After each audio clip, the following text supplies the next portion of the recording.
Hi. You may be wondering why this video is not entitled Discipleship Explored Session 7. Why we don't hear the exciting music of Martin Cordener's Crossbearers playing in the background.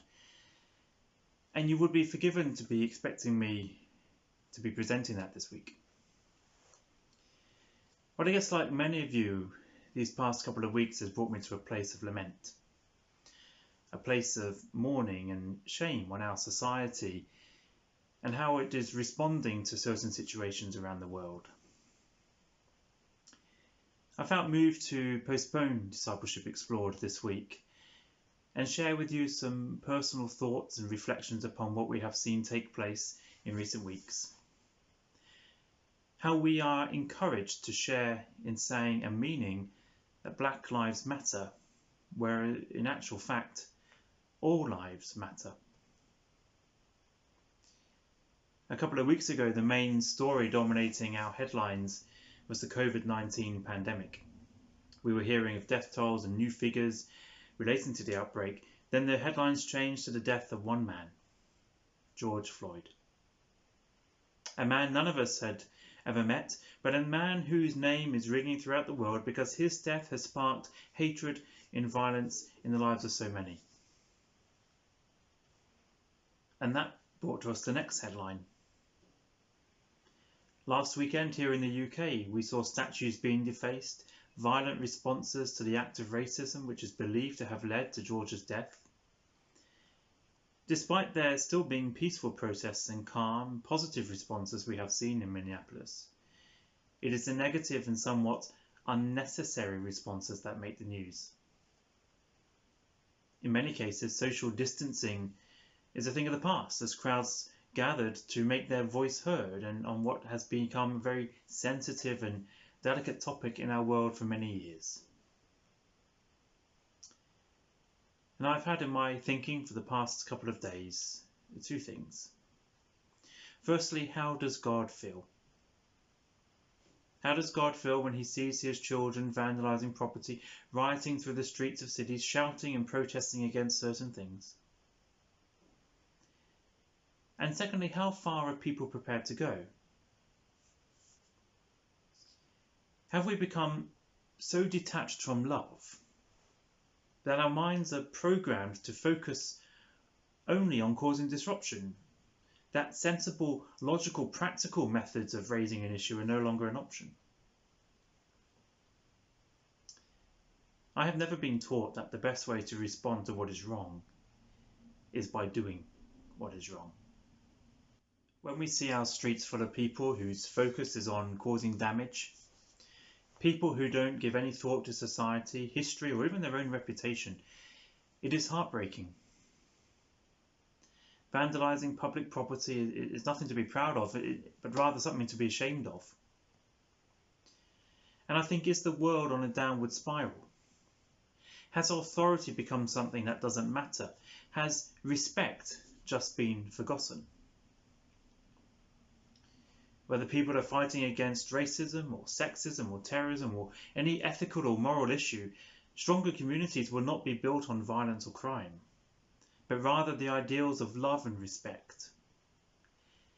It is time to end division within our towns and cities. It is time to prepare for future generations a society that is better than the one we live in, making choices which will prosper our neighbourhoods and provide stronger communities where education, jobs, healthcare and a stronger economy matter. And I guess it is easy to blame other people. If the policeman hadn't killed George Floyd, would we have still had protests? Had the spark and passion have resonated in people? Would public property still have been destroyed? Very often when people are protesting or responding in this way, they don't know the full story. And sometimes even very reluctant to listen.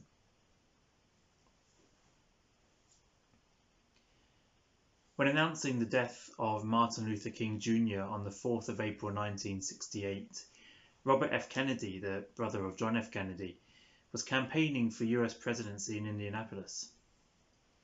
The speech he made to the crowds gathered made mention of King's death, and during which he said the following: We dedicate ourselves to what the Greeks wrote so many years ago, to tame the savageness of man and make gentle the life of this world. Let us dedicate ourselves to that and pray for our country and for our people. Sadly, within 2 months, Robert Kennedy was assassinated in Los Angeles. So returning to my 2 questions, how does God feel? It is easy to assume God takes away his love for us. Well, he doesn't. God doesn't love or support what has happened, but he continues to love us all. He is hurt and upset because his creation, his people, the men and women of this world who his son died for, they have neglected any consideration for law, respect, or love. And secondly, how far are people prepared to go? We have seen throughout history the lengths people will go to make their point. Is our justice system enough to control that? Probably not. These actions are caused because people believe there is no other way. Respond to violence with violence. Well, that makes you no better than the person whose actions you are responding to. And as Christians, we have a responsibility to all of this. We are called to pray for our world, pray for peace, pray for safety, pray for our neighbours, our towns, our cities. We also have a responsibility to demonstrate that in Jesus there is another way. Responsibility to secure peace, to demonstrate hope in a period of conflict and fear. I've said before that we do not choose conflict. We do not provoke attacks on our freedom and safety. We do not invite evil or danger into our lives.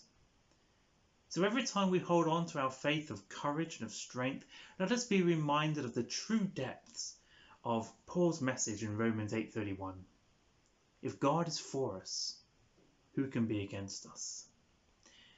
And then that powerful sentence in verse 37, in all these things, we are more than conquerors through him who loved us. What these past few weeks have taught us is that vengeance does not bring healing. It does not bring peace. It does not bring unity. We are tired of turning on our televisions or looking at the news app on our phone or reading the newspaper and hearing stories of conflict and blame. Conflict and blame which rob us of compassion, justice, and all the things that we pray for. But the truth is every one of us has responsibility because every life matters. What example are you setting to those around you? How do you respond to the instruction to love your neighbour, and where do we go from here? I shared last Sunday Psalm 133 verse 1. How good and pleasant it is when God's people live together in unity. But I want to add another verse which we mentioned in last week's Discipleship Explored video. Therefore, my brothers and sisters, you whom I love and long for, my joy and crown, stand firm in the Lord in this way, my dear friends. Philippians 4 verse 1. And one verse from Exodus 14 verse 14. The Lord will fight for you. You need only to be still. We may question what is happening. We may have our own thoughts and opinions on it. But one thing we can all be certain of is that God's promises do not change, God's power does not fail, and God's presence is boundless. Let us be still. Know he is God, trust him for all that is to come, and offer him our heart's desire, so that the transformation we believe in will be made known to those for whom we pray. Next Thursday, we will continue our study of Philippians. But for now, may you know that in the loving arms of Jesus we will find the peace we long for. When it is time for us to voice our feelings, let us not do so in ways which bring disruption and chaos, but do so in the way Jesus commanded us to, with love for one another, walking in the light of God. May God bless you, and may God bless our world. Great is the darkness that covers the earth, oppression, injustice, and pain. Nations are slipping in hopeless despair, though many have come in your name. Watching while sanity dies, touched by the madness and lies. Come, Lord Jesus.